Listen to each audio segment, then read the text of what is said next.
ಕಷ್ಟ ಯಾರಿಗಿಲ್ಲ ಹೇಳಿ ಫ್ರೆಂಡ್ಸ್. ಇವತ್ತು ನಾವು ತುಂಬ ಕಷ್ಟದಿಂದ ಜೀವನ ಮಾಡ್ತಾ ಇದ್ದೀವಿ. ಆದರೆ ಎಲ್ಲ ಕಷ್ಟಗಳಿಗೂ ಕೊನೆ ಎಂಬುದು ಇದ್ದೇ ಇರುತ್ತೆ.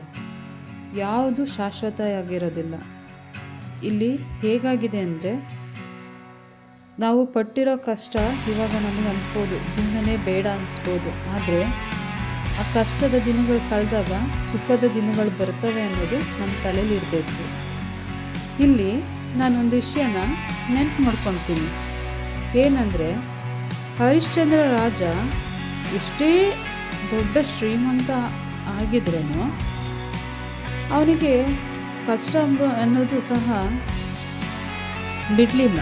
ಅವನು ಎಷ್ಟು ಕಷ್ಟಪಟ್ಟ ಅಂದರೆ ಲಾಸ್ಟಿಗೆ ಅವನ ಮಗನ ಅಂತ್ಯ ಸಂಸ್ಕಾರ ಮಾಡೋದಕ್ಕೂ ಅವನ ಹತ್ರ ದುಡ್ಡೇ ಇರಲಿಲ್ಲ. ಇದನ್ನು ನಾವು ನೆನ್ಪು ಮಾಡ್ಕೊಬೇಕು. ಏಕೆಂದರೆ ನಮಗೆ ಜೀವನದಲ್ಲಿ ತಾಳ್ಮೆ ಎಂಬುದು ತುಂಬಾ ಮುಖ್ಯ. ಏಕೆಂದರೆ ತಾಳ್ಮೆ ಇದ್ದರೆ ನಾವು ಮುಂದೊಂದು ದಿನ ನಮಗೆ ಗೆಲುವು ಸಿಕ್ಕೇ ಸಿಗುತ್ತೆ ಅನ್ನೋದು ನಮ್ಮ ತಲೆಯಲ್ಲಿ ಇರಬೇಕು. ನಾವು ಜಾಸ್ತಿ ಕಷ್ಟಗಳನ್ನು ಎದುರಿಸುತ್ತಾ ಹೋದಂತೆ ಏನಾಗುತ್ತಂದರೆ ನಾವು ತುಂಬ ಗಟ್ಟಿಯಾಗ್ತಾ ಹೋಗ್ತೀವಿ.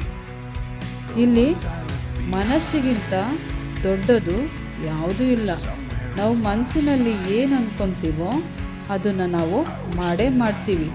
ಯಾವಾಗಲೂ ಯಾರೇ ಆದ್ರೂ ನಮ್ಮ ಕೈಲಿ ಆಗಲ್ಲ ಅನ್ನೋದು ತಲೆಯಲ್ಲಿ ಬಿಟ್ಬಿಡಿ. ನಮಗೆ ಕಷ್ಟನೇ ಸಾಯೋ ತನಕ ಇರುತ್ತೆ, ನಾವು ಜೀವನ ಪೂರ್ತಿ ಈ ಕಷ್ಟದಲ್ಲೇ ಬಿದ್ದು ಸತ್ತೋಗ್ತೀವಿ ಅನ್ನೋದನ್ನ ಬಿಟ್ಬಿಡಿ.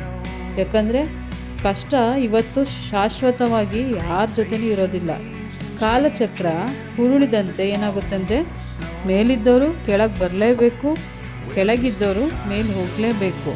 ಆದ್ದರಿಂದ ಯಾರಿಗೂ ಕಷ್ಟ ಶಾಶ್ವತ ಅಲ್ಲ. ಎಲ್ಲದನ್ನು ಎದುರಿಸುವಂತಹ ಧೈರ್ಯ ನಮ್ಮಲ್ಲಿ ಇರಬೇಕು. ಯಾವಾಗ ನಾವು ಕಷ್ಟಗಳನ್ನು ಎದುರಿಸುವಂಥ ಧೈರ್ಯ ನಮ್ಮಲ್ಲಿ ಮೂಡಿಸ್ಕೊತೀವೋ ಆವಾಗ ನಾವು ಏನೇ ಕಷ್ಟ ಬಂದರೂ ಅದನ್ನು ಎದುರಿಸುವ ಶಕ್ತಿ ನಮಗೆ ದೊರೆಯುತ್ತದೆ. ನಾನು ಇನ್ನೊಂದು ವಿಷಯನ ಇಲ್ಲಿ ನೆನಪು ಮಾಡ್ಕೊತೀನಿ. ಏನು ಗೊತ್ತಾ, ನಾವು ಚಿಕ್ಕ ವಯಸ್ಸಿನಲ್ಲಿ ತುಂಬಾ ಕಷ್ಟಪಟ್ಟಿದ್ದೀವಿ. ಒಂದೊಂದು ರೂಪಾಯಿಗೂ ಸಹ ತುಂಬಾ ಕಷ್ಟಪಟ್ಟು ಬೆಳೆದಿದ್ದೀವಿ. ಅಲ್ಲಿ ಬೇರೆ ಏನಾದ್ರು ತಿಂಡಿ ತಿನ್ಬೇಕಾದ್ರೆ ನಮ್ಮ ಹತ್ರ ದುಡ್ಡೇ ಇರ್ತಿರಲಿಲ್ಲ. ಆದರೆ ಇವಾಗ ಪರಿಸ್ಥಿತಿ ಚೇಂಜ್ ಆಗಿದೆ. ನಾವು ಆವಾಗ 1 ರೂಪಾಯಿಗೂ ಸಹ ಕಷ್ಟಪಡ್ತಾಯಿದ್ದು. ತಿನ್ನೋಕ್ಕೆ ಅನ್ನ ಇಲ್ದಲೆ ಬೇರೆಯವ್ರ ಮನೆಗೆ ಹೋಗಿ ನಿಂತ್ಕೊಂಡು ಕಾಯ್ದು ತಿಂದಿತ್ತೂ ಇದೆ. ಆದರೆ ಅದೇ ಶಾಶ್ವತವಾಗಿಲ್ವಲ್ಲ. ಇವಾಗ ನಾವು ಚೆನ್ನಾಗಿ ಓದಿ ನಮ್ಮ ಕಾಲ ಮೇಲೆ ನಾವು ನಿಂತಿದ್ದೀವಿ. ಇವಾಗ ನಮ್ಮ ಕಾಲ ಮೇಲೆ ನಾವು ನಿಂತಿರೋದ್ರಿಂದ ಏನಾಗಿದೆ ಅಂದರೆ, ನಮಗೇನು ಬೇಕಾಗಿರೋದು ಅದನ್ನು ನಾವು ದುಡ್ಕೊಂಡು ನಾವು ತಿಂತಾ ಇದ್ದೀವಿ. ಇವಾಗ ಹೆಂಗಾಗಿದೆ ಅಂದರೆ, ಅಕ್ಕಪಕ್ಕದ ಜನಗಳು ನಾವು ನಮ್ಮ ಬೆಳವಣಿಗೆಯನ್ನು ನೋಡಿಬಿಟ್ಟು ಅವ್ರೇನು ಮಾಡ್ತಾರೆ ಅಂದರೆ, ಅಸೂಯೆ ಪಡೋದು ಜಾಸ್ತಿ ಆಗಿದೆ. ಫಸ್ಟ್ ಎಷ್ಟು ಕಷ್ಟಪಟ್ಟಿದ್ರು, ಇವಾಗ ಹೆಂಗಿದ್ದಾರೆ ಅಂದರೆ ತುಂಬ ರಿಚ್ಚಾಗೇನಿಲ್ಲ ನಾವು. ಆದರೆ ನಮ್ಮ ಅನ್ನವನ್ನು ನಾವೇ ದುಡಿದು ತಿಂತಾ ಇದ್ದೀವಿ. ಆದ್ದರಿಂದ ಎಲ್ಲರಿಗೂ ನಾನು ಹೇಳೋದಂದರೆ, ಕಷ್ಟ ಯಾವತ್ತೂ ಎಲ್ಲರಿಗೂ ಶಾಶ್ವತ ಆಗಿರೋದಿಲ್ಲ. ಕಷ್ಟ ಬೆಳಕು ಸರಿದು ಕತ್ತಲೆ ಮೂಡುತ್ತದೆ. ಅದೇ ರೀತಿ ಕತ್ತಲೆ ಸರಿದು ಬೆಳಕು ಮೂಡುತ್ತದೆ.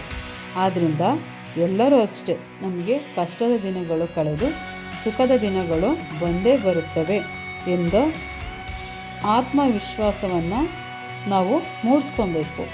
ಆವಾಗ ನಮಗೆ ಜೀವನದಲ್ಲಿ ಏನನ್ನಾದರೂ ಸಾಧಿಸುವಂತಹ ಧೈರ್ಯ ಬರುತ್ತದೆ. ನಾನು ಈ ಟಾಪಿಕ್ನ ನಿಮ್ಮ ಮುಂದೆ ತಗೊಂಬಂದಿದ್ದೀನಿ. ಯಾರ್ಯಾರಿಗೆ ಈ ಟಾಪಿಕ್ಕು ತುಂಬ ಇಷ್ಟ ಆಗಿದೆ, ದಯವಿಟ್ಟು ಯಾರ್ಯಾರು ನನ್ನ ಚಾನಲ್ನ ಸಬ್ಸ್ಕ್ರೈಬ್ ಮಾಡಿಲ್ವೋ ಪ್ಲೀಸ್ ಸಬ್ಸ್ಕ್ರೈಬ್ ಮಾಡಿ, ಮತ್ತು ಲೈಕ್ ಮಾಡೋದನ್ನು ಮರಿಲೇಬಾರ್ದು, ಮತ್ತು ಶೇರ್ ಮಾಡಿ. ಏನಾದರೂ ನಾನು ಮಾತಾಡಿದ್ರಲ್ಲಿ ಏನಾದ್ರು ತಪ್ಪೇನಾದ್ರು ಇದ್ದರೆ ನೀವು ಖಂಡಿತ ಕಮೆಂಟ್ ಬಾಕ್ಸಲ್ಲಿ ತಿಳಿಸ್ಬೇಕು. ಏಕೆಂದರೆ ನಾನು ಇನ್ನೂ ಹೆಚ್ಚು ವೀಡಿಯೋಗಳನ್ನ ಮಾಡೋದಕ್ಕೆ ಸಹಾಯ ಆಗುತ್ತೆ. ಆದ್ದರಿಂದ ಯಾರೇ ಆದ್ರೂ ನನ್ನ ಚಾನಲ್ನ ನೋಡ್ತಿದ್ರೆ ದಯವಿಟ್ಟು ಕಮೆಂಟ್ ಮಾಡೋದನ್ನ ಮರಿಬೇಡಿ. ಇಷ್ಟನ್ನು ಹೇಳಿ ನನ್ನ ಮಾತನ್ನು ಮುಗಿಸ್ತೀನಿ ಫ್ರೆಂಡ್ಸ್. Thank you.